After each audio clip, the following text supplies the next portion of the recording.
It's so good. And a couple of things that you said that I really, really appreciate is, helping them spiritually helps Mm, everything else. Like I think it was Grace who might have said yes, it, but yeah. Mm, um, when we bring them closer to God, they are better mm, with their finances and they have God guiding them and everything gets a little bit better with yeah. just that. And it's so true. Mm, And in America, it's the same. When you get mm, too many handouts, you become dependent on mm, those handouts, and you don't work for yourself mm, as much. And yeah, I've mm, definitely we see that all the time here as well. So yeah. I think it's a worldwide Mm, problem. yeah. It is. A Mm, couple of questions I thought of. Um, uh, Trying to decide which to do first. One thing I remember you talking about when you went to Loangila, you were talking mm, about all of these things they could do to work together as a community so that they can all be more profitable, like, uh, joining up their efforts. And I mm. loved that idea. And I would love for you to talk more about that if you don't mind, like the ways that you've done it in Yeah. the past or ways that you're looking forward to doing it for Loangila, anything you feel God leading. Mm.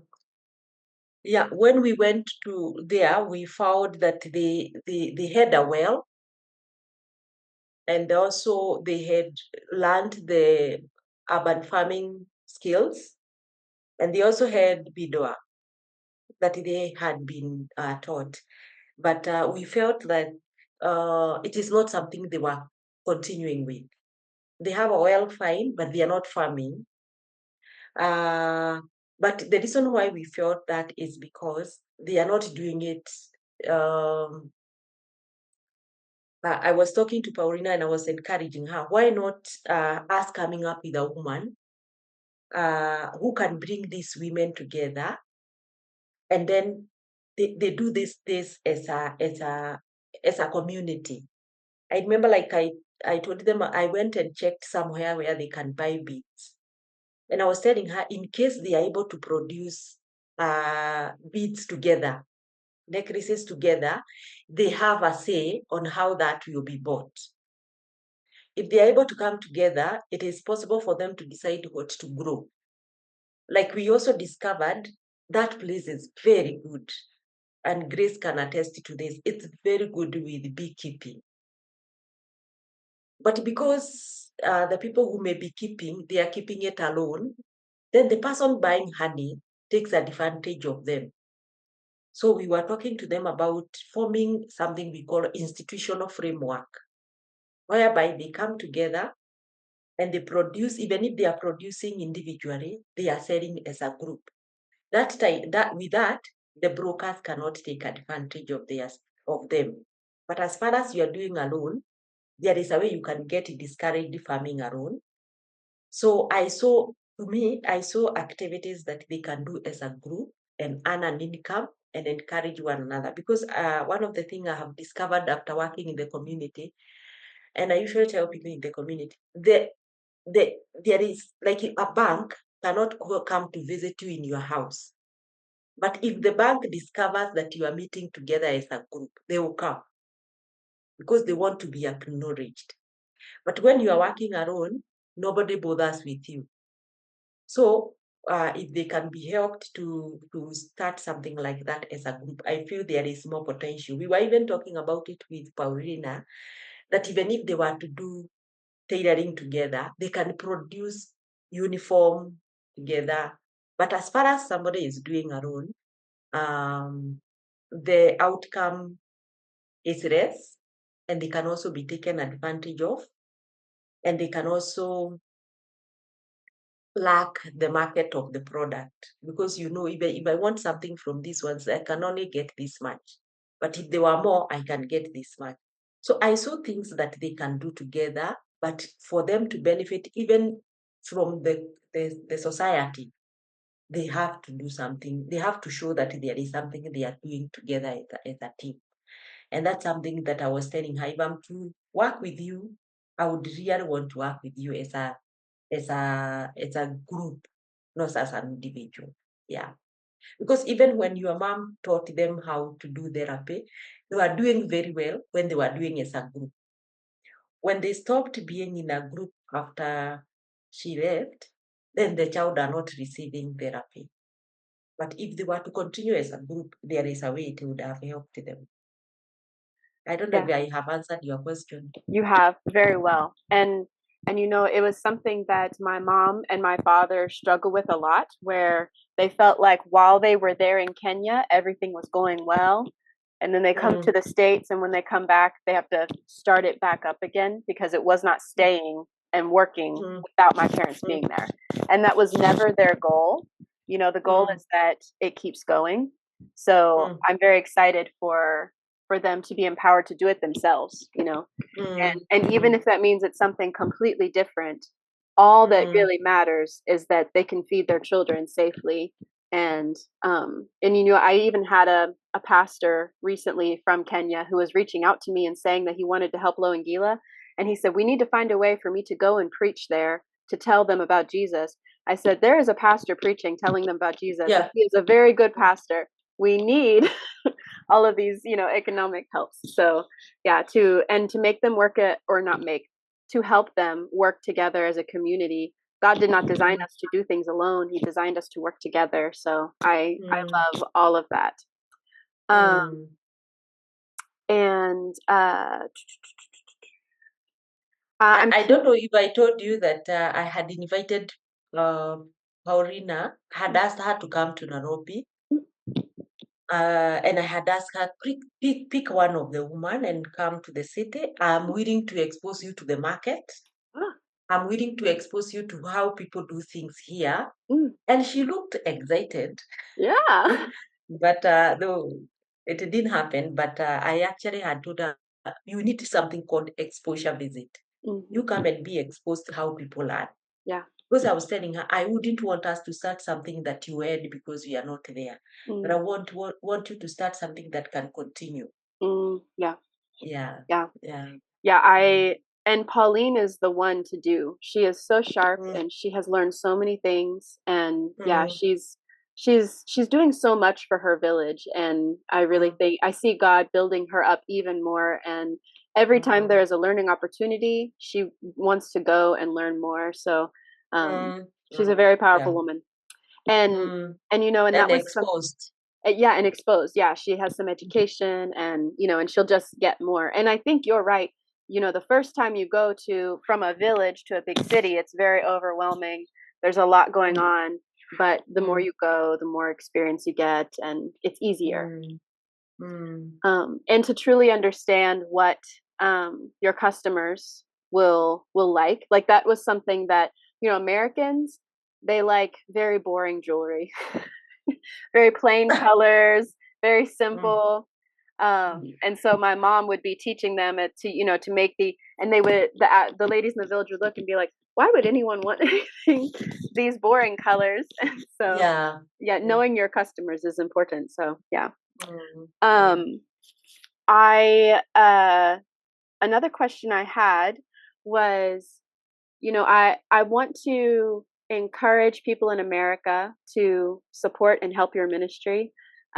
Whenever my husband and I have regular income, we will be supporting your ministry.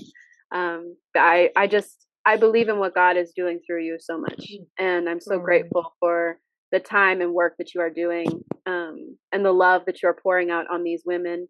um, it is a problem everywhere where when you have a like a disabled child, you help that mm, disability and you don't do anything else.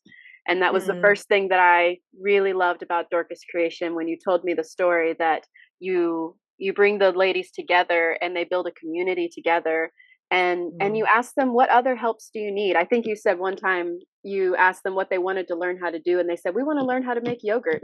Like, you know, Yeah, it's simple things. even last week they were making cake, another group was making yogurt, the other one is making soap. Yeah, it's Yeah. a the word abundant comes to mind. Mm, Like, it's not, mm, we don't need to just fix this one area. God wants to help your whole life and you to be fulfilled and living well. mm, Um, so I'm curious when I talk to people about Dorcas Creation. I want to know, what are your biggest needs? I know you mentioned that you're saving up for a van, and that would help so much, being able to Mm, transport yourselves without having to rely on public transport. yeah. Um, so, tell me about that project. How is that going? Um, what percentage funded are you? Things like that. We we had, I can say people have only promised, but they have not yet given. Mm, Um, there is somebody who had promised a substantial amount, mm, but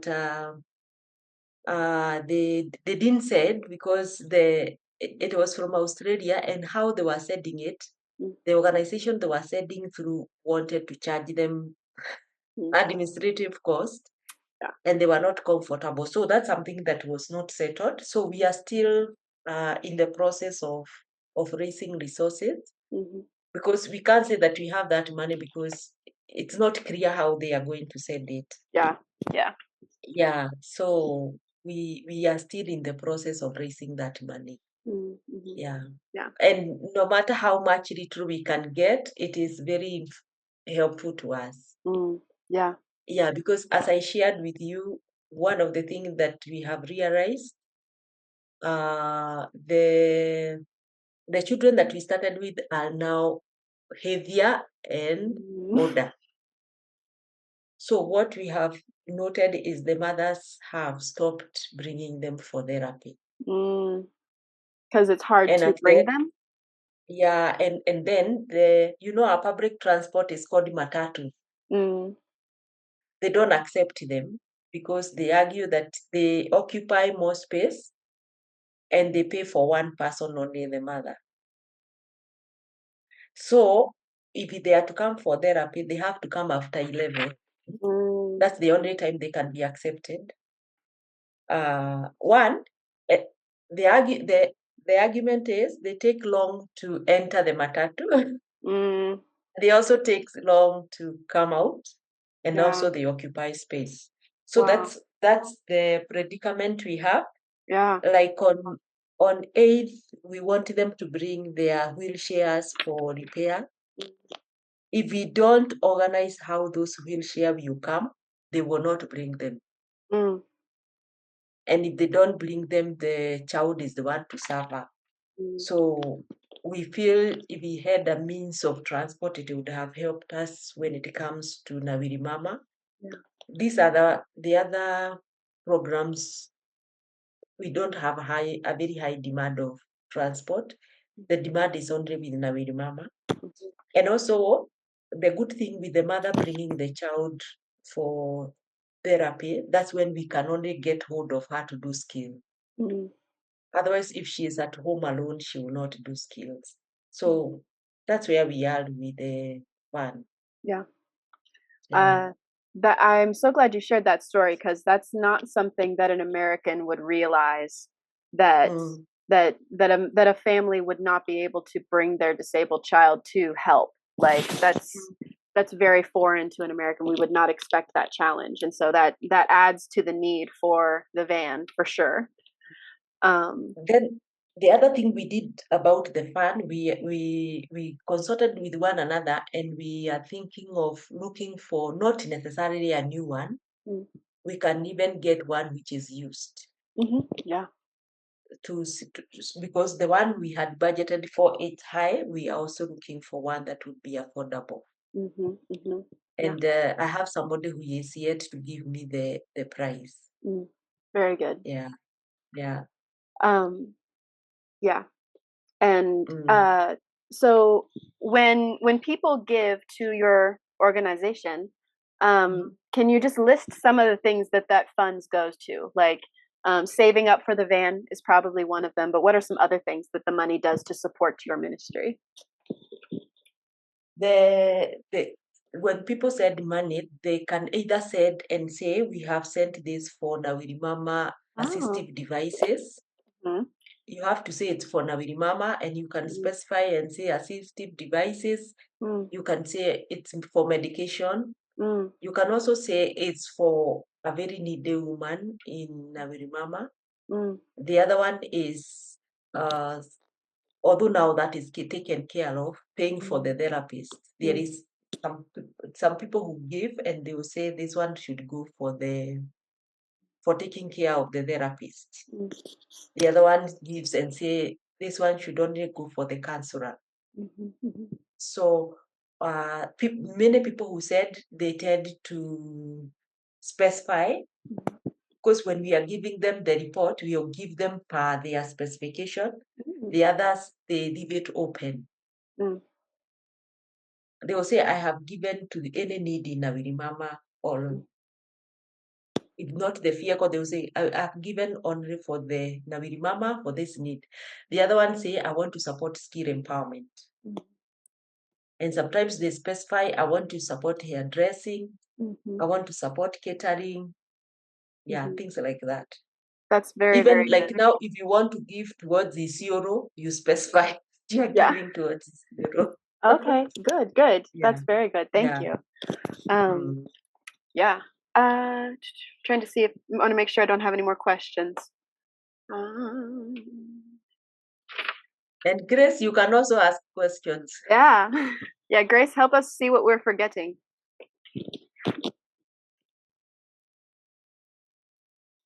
I'm here and listening through. I think for me, perhaps I'd love to know what do you have in mind for Lowangira? Yeah. You're talking to Jane, yeah? You. Oh, me. I promised my mother before she died that I would take care of her ladies in Loangila however I could. And at first, when God called my family to be missionaries in South Africa, I was like, it doesn't make a lot of sense, because how can I help Kenya if I'm all the way in South Africa? And in America, some people think that that's closer, and it's really it's very far. Africa is a very big place. And then when we started, the organization we're going through is called ABWE. They used to do work in Kenya, but not as much anymore. The missionaries who were working there have retired, and so they do want to continue doing work there, but they don't have missionaries right now. And ABWE's main goal is they want to see local churches helped to do what God has called them to do. It's not about the missionary coming and telling, this is how you should do church, this is how you should do ministry, and this is, all the things. And I really appreciated that. And I said, that's what I want to do. I want to learn from Africa. I don't have anything to teach Africa except for Jesus, and and there are already so many good, amazing servants in Kenya, like you ladies, who are doing such good work. I am learning so much from you, and I'm so grateful.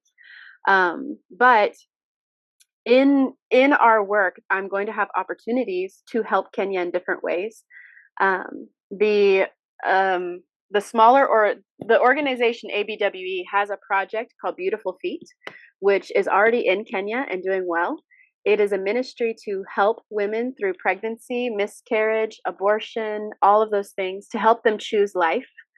And we have several directors already in Kenya, local pastors and ministers that are using Beautiful Feet tools to help families choose life. And so I'm excited to be able to help bring more Beautiful Feet help to Kenya. And that's one of the things that I'm going to be talking to a couple of people while I'm there about. And then obviously Pauline and Pastor Peter are, always going to be connected to my family. I'm always going to be checking in on them and hearing from them about how things are going. But my main goal right now is to help Dorcas Creation, help Loangila, Isiolo, and all of Kenya. And who knows, after that, maybe it'll go even further. All of Africa. Let's just just do all of it. So yeah, God is so good. And I'm amazed at how many of Dorcas Creation's goals and plans and things you're doing are things that my parents were trying to do as well. And it's lining up so perfectly. and that cannot be a mistake. It